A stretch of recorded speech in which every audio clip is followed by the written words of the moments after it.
हमारे जो यूथ कांग्रेस के बब्बर शेर हैं, हमारे यूथ कांग्रेस के लोग, हमारे कार्यकर्ता बब्बर शेर, आप किसी से नहीं डरोगे, आप किसी से नहीं डरोगे। आप में कांग्रेस पार्टी का खून है, देशभक्ति का खून है। आप हरी क्रांति लाए, आपने देश को अनाज दिया, भोजन दिया, वही काम नरेंद्र मोदी ने खत्म किया है। आपने इंडस्ट्री बनाई, वही काम नरेंद्र मोदी ने खत्म किया। आप 21वीं सदी में आईटी रेवोल्यूशन लाए, डेटा देकर, वही काम नरेंद्र मोदी ने खत्म किया। आपको डरने की जरूरत नहीं है। अब जब आपका टॉप नेता आपको सपोर्ट दे रहा है, आपके साथ खड़ा है, तो ये इससे बड़ा मोटिवेशन यूथ विंग्स को क्या चाहिए। कभी आपने मोदी जी को देखा है एबीपी या भारतीय जनता युवा मोर्चा के लिए कुछ इस तरह के संबोधन करते हुए? वो अपने ही ऑरा में है, वो अपने ही एक उसमें है कि उन्हें लगता है, पहले मुझे लगता था कि वो सिर्फ कांग्रेस और गांधी परिवार को ही अपने से बहुत नीचा समझते हैं। फिर धीरे धीरे समझ में आया कि नहीं, वो तो पूरे विपक्ष को ही अपने आसपास अपने काबिल नहीं समझते, अपने बराबर करने से। फिर समझ में आया कि विपक्ष तो छोड़िए, वो तो अपनी पार्टी के लोगों को अपने बराबर नहीं समझते। हाँ, विदेशों में, छोटे से छोटे देश में भी चले जाएं, हमारे कई राज्यों से भी आधी आबादी के देशों में जाके वहाँ के नेताओं को खूब गलभैयां डालते हैं, वो अलग बात है। हंसते भी खूब है मोदी जी, भारत में कभी हंसते हुए नहीं दिखते। लेकिन खैर, ये मोदी जी की बात अलग है। यहाँ जो ज़रूरत थी इस वक्त, वही काम राहुल गांधी ने किया है। सिर्फ उन्होंने संदेश यूथ कांग्रेस को नहीं दिया, इस संदेश के बहाने उन्होंने अपने पूरे संगठन को संदेश दिया, चाहे वो एनएसयूआई हो, चाहे यूथ कांग्रेस हो, चाहे महिला कांग्रेस हो, चाहे कोई भी संगठन हो पार्टी का जुड़ा हो, सबके लिए संदेश है कि मैं खड़ा हूँ, मैं साथ खड़ा हूँ। क्योंकि ये जो जिनकी मैं बात कर रहा हूँ, ये यूथ कांग्रेस के वो लीडर हैं जिन्हें पुलिस ने अरेस्ट किया है इसलिए कि उन्होंने एआई समिट में पीएम कॉम्प्रोमाइज कहते हुए प्रदर्शन किया। अच्छा, जो थे उन्हें तो गिरफ्तार किया ही किया, यूथ कांग्रेस के राष्ट्रीय अध्यक्ष उदय भानु चिप को भी गिरफ्तार किया। और अब उदय भानु चिप की मां कह रही हैं कि मेरा बेटा अगर भगत सिंह के रास्ते पर चलता है तो मेरे लिए इससे बड़ी खुशी क्या होगी। मैं समझती हूँ कि जय मेरे बेटे ने जो कहा कि हम गांधी के मार्ग पर भी चलते हैं और जरूरत पड़ी तो हम भगत सिंह भी बन सकते हैं, तो मुझे उस पर गर्व है, उसने ऐसा कहा। आज भगत सिंह की जरूरत है हमें, और सभी नौजवानों से मैं आह्वान करती हूँ कि भगत सिंह बनो और अपने देश की सोचो। उन्होंने कोई गुनाह नहीं किया है जिन्होंने प्रोटेस्ट किया है। प्रोटेस्ट करना हमें, संविधान ने हमें हक दिया प्रोटेस्ट करने का, और उन्होंने कोई अपने लिए प्रोटेस्ट नहीं किया, देश के लोगों के लिए, देश के किसानों के लिए प्रोटेस्ट किया है, देश के युवाओं के लिए प्रोटेस्ट किया है जो बेरोजगार घूम रहे हैं, जिनके पास काम नहीं है कोई करने को। अब आप सोचिए, जिस देश में माँ बाप अपने बच्चों को ये कहते हैं कि राजनीति से दूर रहिए, राजनीति गंदा खेल है, राजनीति में गंदे लोग होते हैं, उस देश में कोई युवा राजनीति में आगे बढ़ना चाह रहे हैं और कुछ अच्छा करना चाह रहे हैं और उसके माँ बाप ऐसा सपोर्ट करें, तो ये सराहनीय नहीं है तो क्या है।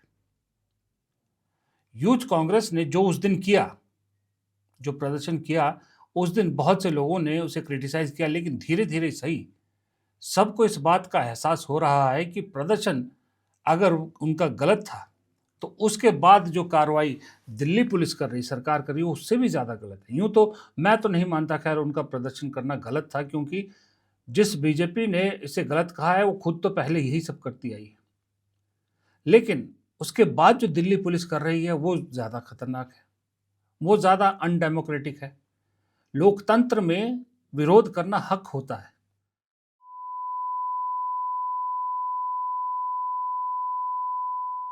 उन्होंने इसे शांतिपूर्ण तरीके से प्रदर्शन किया, लेकिन गिरफ्तारी, उसके बाद सर देखिए होता क्या है, आप कभी मौका मिले, जिन्होंने नहीं पढ़ा हो तो हिटलर को ज़रूर पढ़िएगा।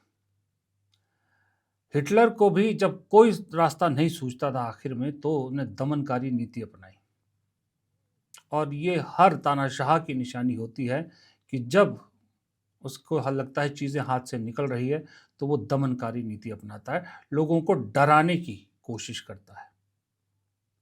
यहां भी कुछ उसी तरह की झलक मिलती है जब डराने की कोशिश की जा रही है युवा ब्रिगेड को, कांग्रेस के युवा ब्रिगेड को, क्योंकि इस वक्त जो सबसे ज्यादा एक्टिव दिख रहा है कांग्रेस की तरफ से, ईमानदारी से कहूं तो वो एनएसयूआई और यूथ कांग्रेस है। हालांकि मैं उम्मीद करता था कि कांग्रेस सेवा दल, महिला कांग्रेस, ये सब लोग एक्टिव होंगे, किसान कांग्रेस, लेकिन सबसे ज्यादा एक्टिव दिख रहा है यूथ कांग्रेस और एनएसयूआई। और इस देश का 60% युवा है।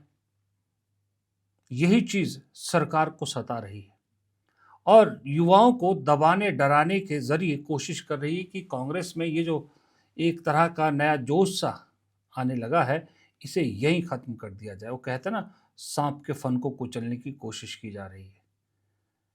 लेकिन गलती सरकार ये कर रही है कि वो जितना इसे दबाने की कोशिश कर रही है, ये उतना ही खड़ा हो रहा है। ये एक तरह का स्प्रिंग है। स्प्रिंग को आप जितना दबाओगे, वापस उतना ही तेजी से फोर्स से आपको फेंकेगा, पटक के।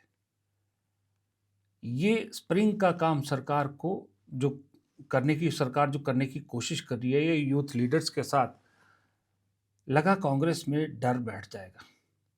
क्योंकि सबसे डरपोक कोई कौम होती है तो वो नेताओं की होती है, मैं आपको ईमानदारी से बताऊं। और इस देश ने तो देख लिया, जब कितने ही नेता सिर्फ ईडी के नाम से ही छलांग मारकर बीजेपी में शामिल हो गए, सिर्फ नाम से, फाइल का नाम सुनते ही इधर भाग गए। तो ऐसे डरपोकों की कौम में लगा कि इनको गिरफ्तार करके डराया जाए, लेकिन असर इसका उल्टा हो रहा है। क्योंकि राहुल गांधी ने एक बार ठीक कहा था कि कांग्रेस की सफाई ऑलमोस्ट हो चुकी है, वो मोदी जी ने कर दी है। जो डरपोक थे वो भाग गए, जो थोड़े बहुत हैं वो अभी जा रहे हैं, जो बचे हैं वो सही में राहुल गांधी के भाषा में बब्बर शेर बचे हैं। इसीलिए राहुल गांधी ने अपना पूरा सपोर्ट अपने बब्बर शेरों को दिया है। जब मैं नहीं डर रहा तो आपको भी डरने की ज़रूरत नहीं है, ये संदेश राहुल गांधी ने कल सीधा दे दिया। और इस संदेश की ज़रूरत भी थी, क्योंकि अगर राहुल गांधी अभी ये संदेश नहीं देते तो हो सकता है कि सरकार अपने मकसद में कामयाब हो जाती। लेकिन राहुल गांधी के इस संदेश देने से एक बात तो तय हो गई है कि ये सिलसिला अब रुकेगा नहीं। ये सिलसिला यूं ही बदस्तूर जारी रहेगा और आने वाले वक्त में और उग्र आपको कांग्रेस के संगठन दिख सकते हैं। फिलहाल इस वीडियो में इतना ही। प्रदीप चौहान को दीजिए इजाज़त। नमस्कार।